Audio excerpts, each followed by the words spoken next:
Hello everyone, আসসালামু আলাইকুম। আশা করি যে যেখানে বসে ভিডিওটি দেখছেন সবাই ভালো আছেন, সুস্থ আছেন। হাজির হয়ে গেলাম নতুন আরও একটি রেসিপি নিয়ে। আজ আমি আপনাদের সাথে শেয়ার করছি শীতের সবজি ফুলকপি দিয়ে পাকোড়া রেসিপি। আর পাকোড়া আমরা কম বেশি সবাই বানাতে পারি, তবে পারফেক্ট পাকোড়া সবাই বানাতে পারে না। আজকের রেসিপি দেখিয়ে যদি আপনি পাকোড়া তৈরি করেন, পাকোড়া হবে একেবারে পারফেক্ট এবং একটু বেশি মজার। আর আজকের রেসিপিতে থাকছে ছোটোখাটো অনেকগুলা টিপস। তাহলে চলুন কথা না বাড়িয়ে মূল রেসিপিতে চলে যাই। প্রথমেই আমি এখানে ফুলকপি নিয়ে নিয়েছি, একটার অর্ধেকটা আমি একটু ছোট ছোট করে কেটে নিয়েছি। এখন চলে যাব আমি পরের প্রিপারেশনে। একটা বড় সাইজের বোল নিয়ে নিয়েছি, তার মধ্যে আমি ফুলকপিগুলো দিয়ে দিলাম। আর এখন দিয়ে দিলাম 1 টেবিল চামচের মতো লবণ। আর এখন দিয়ে দিচ্ছি ফুটন্ত গরম পানি। আর এই গরম পানিটা দেওয়ার কারণ হচ্ছে, যদি ফুলকপির ভিতরে কোনো পোকা থাকে, জীবাণু থাকে, সেটা মরে যাবে। আর ফুলকপিটা কিন্তু কিছুটা একটু সিদ্ধ হয়ে যাবে। তো এখানে টিপস দিয়ে দিব, আপনারা অনেকেই যেটা করে থাকেন, ফুলকপির পাকোড়া যখন বানাতে যান তখন যেটা করেন হালকা সিদ্ধ করে নেন। তো হালকা সিদ্ধ করে যদি পাকোড়াটা তৈরি করা হয়, সেই পাকোড়া খেতে কিন্তু পানসা লাগে, একদমই ভালো লাগে না। তো এই টিপসটা ফলো করবেন। এখন আমি কিছুক্ষণ রেখে দিচ্ছি, তারপর ধুয়ে নিব। আমি কিছুক্ষণ রেখে তারপর ধুয়ে নিয়েছি।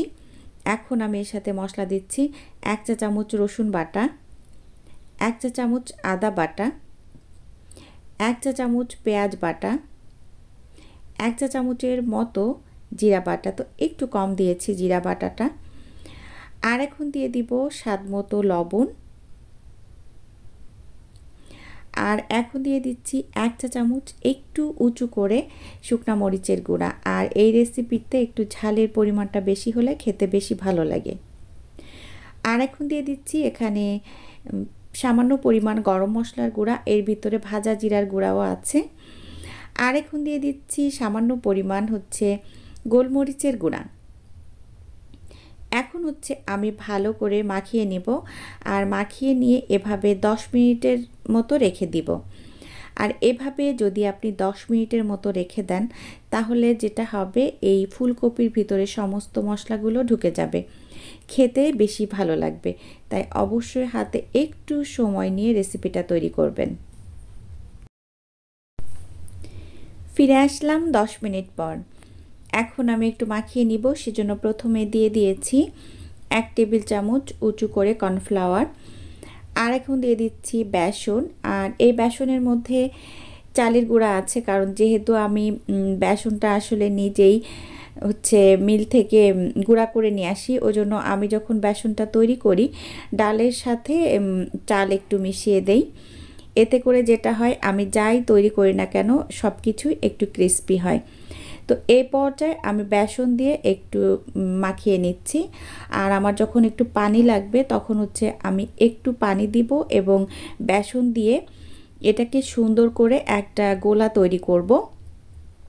আর টোটাল আমার প্রায় 1 কাপের মতো বেসন লেগেছে, আর পানি লেগেছে হাফ কাপের বেশি।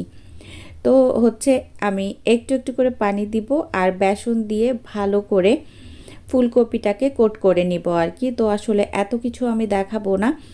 আর এই পর্যায়ে আমি একটা জিনিস দিয়েছি, তখন আসলে আমার ক্যামেরাটা অন হয়নি।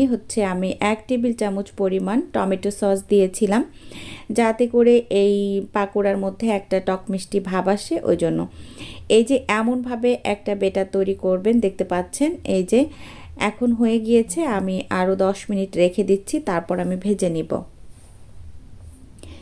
চলে আসলাম ভাজার জন্য। তো প্যান বসিয়ে দিয়েছি আমি চুলার উপর। যখন গরম হয়ে গিয়েছে তখন এখন দিয়ে দিচ্ছি পর্যাপ্ত পরিমাণে সয়াবিন তেল।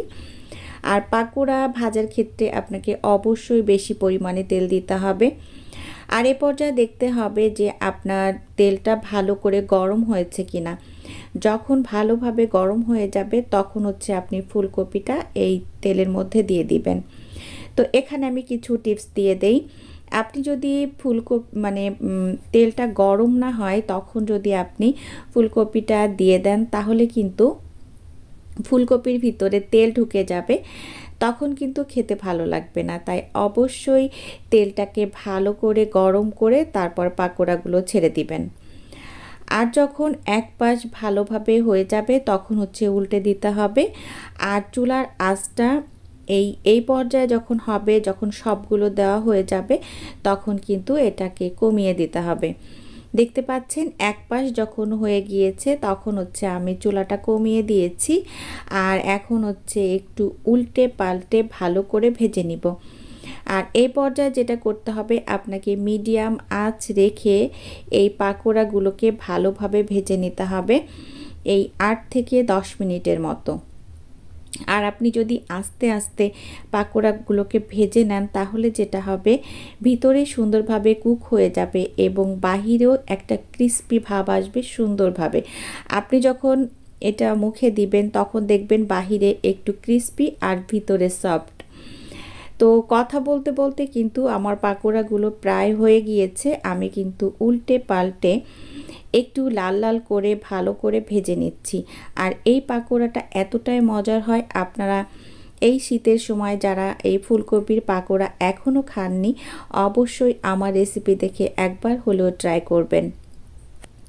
তো এই যে হয়ে গিয়েছে, এখন হচ্ছে আমি সবগুলো তুলে নিব আর তারপর গরম গরম পরিবেশনের পালা। আশা করছি আজকের রেসিপি আপনাদের কাছে ভালো লেগেছে। এতক্ষণ যারা আমার সাথে ছিলেন সবাইকে অসংখ্য অসংখ্য ধন্যবাদ। সবাই ভালো থাকবেন, আমার জন্য দোয়া করবেন। আগামী রেসিপি দেখার আমন্ত্রণ জানিয়ে বিদায় নিচ্ছি। আল্লাহ হাফেজ। আসসালামু আলাইকুম।